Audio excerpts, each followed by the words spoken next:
Michael, just wanted to put this down for you so that you can kind of see how this works. I'm going to send you some slides that go along with this, and I'm also going to send you some assumptions, which I'll show you as we go through. But I just wanted to kind of give you a quick update. So, re-baselined the whole Dirk House proposal based on annual consumption, which is 260,000 kilowatts. I noticed from the bills that we had a May bill that was like 3,000 and a June bill that was like seven.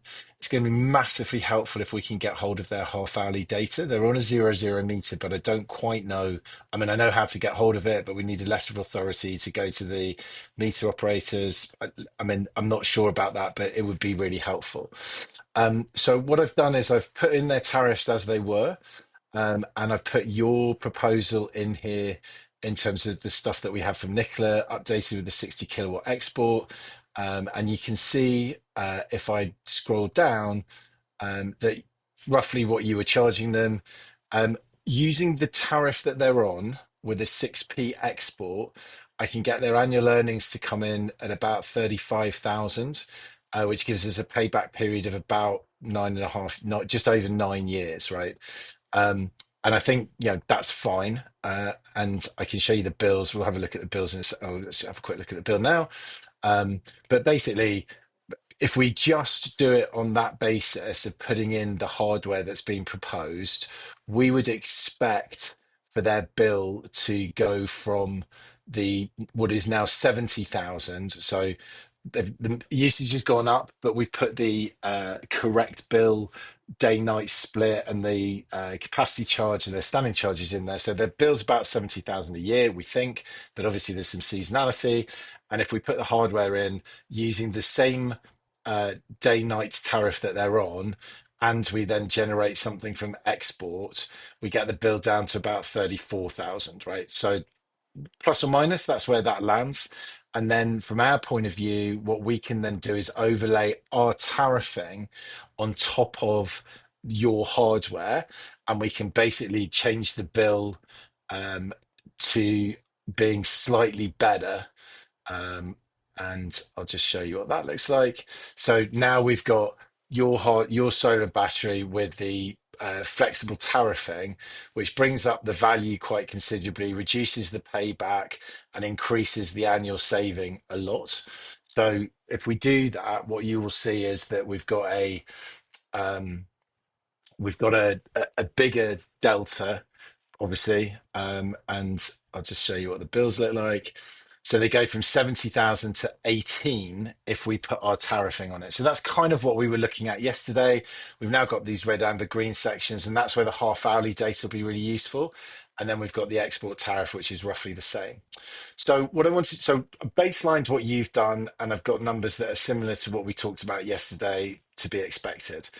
If you want to see what we do, I'll just show you quickly what we do. So we run what I call V1, and we're going to be using our tariff, and we put in a I don't know what they need between 100 kilowatts and 300 on the roof, and a battery of 100 and between 100 and 500, right? And using our tariff. And what you can see here is that um, we've got 162 variables, like solutions, each one of which can be optimized as we discussed yesterday, right? So if you just did it on an upfront cost basis, you'd go, hey, like they could spend a lot over here on the left. So the most that we can get them to spend is about 465. Now, worth pointing out, I am literally just taking your numbers on your quote and dividing the electrical part by the solar, and then taking out the batteries and dividing the batteries by the rest. And what that looks like is about £1,000 and £1,050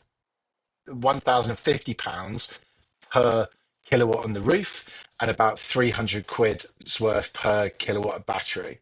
So left hand side, spend expensively. So you've got, over here I've chosen it, but you can kind of dial this across. If you put in 400 kilowatts of battery with 300 kilowatts of solar, all of that stuff. So pick something on the left hand side and pick something on the right hand side. So this speaks to how much money do they want to spend. And on the right hand side, they're looking at a bill of around half what they're looking at on the right on the left hand side.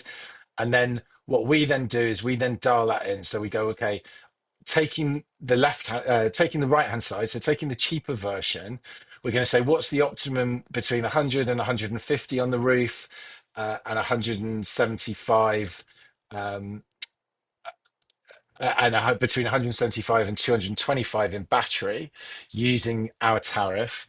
And what you can see is I've picked one here, which is this example. So it's 140 kilowatts of solar on the roof, and it's 175 kilowatts of battery. As I said, not perfectly aligned in terms of what your actual cost would be, but it's going to be about half the price. It's going to pay back way quicker. It's going to give them a decent net present value, but obviously it's a much smaller system, right?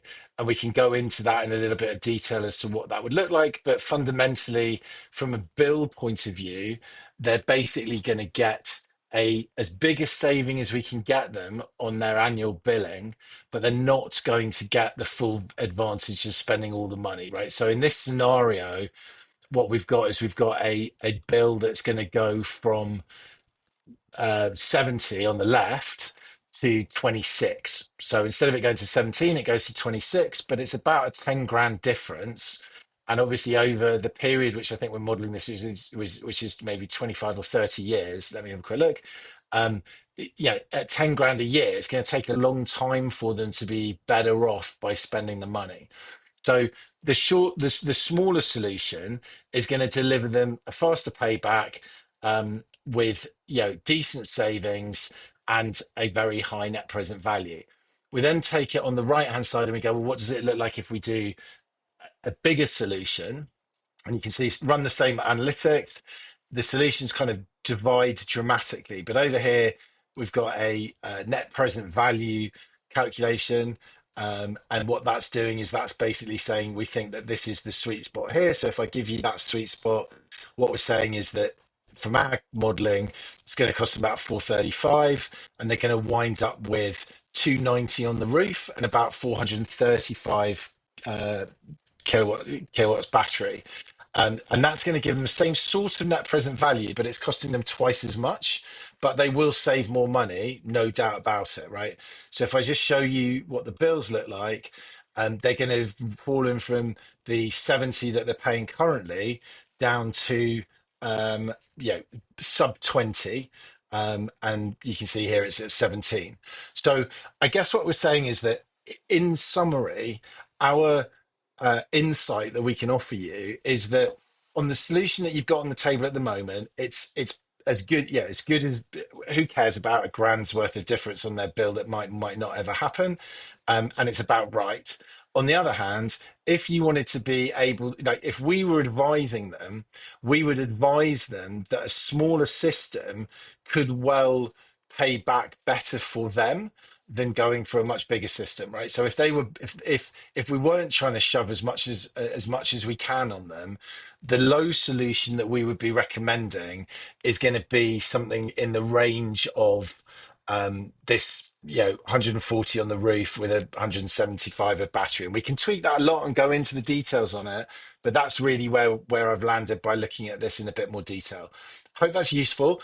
I'm going to send you through the slides. I'm also going to send you through the assumptions that come with this, and you can have a look at it. Not particularly because I want to dial them in any more specifically. The thing with the modeling is, as long as all the assumptions are the same across these different things, the outcome's going to be the same, right? Like we can argue exactly about pounds and pence, but realistically, it's about the same. Don't really want to get into a fight about that, but you'll be able to see things like depth of discharge, aging, renewals, all of those kind of things are assumable, and we can put that into the model to fine tune it much more closely to what you have. I hope this helps, and I look forward to speaking to you soon, mate. Cheers. Bye.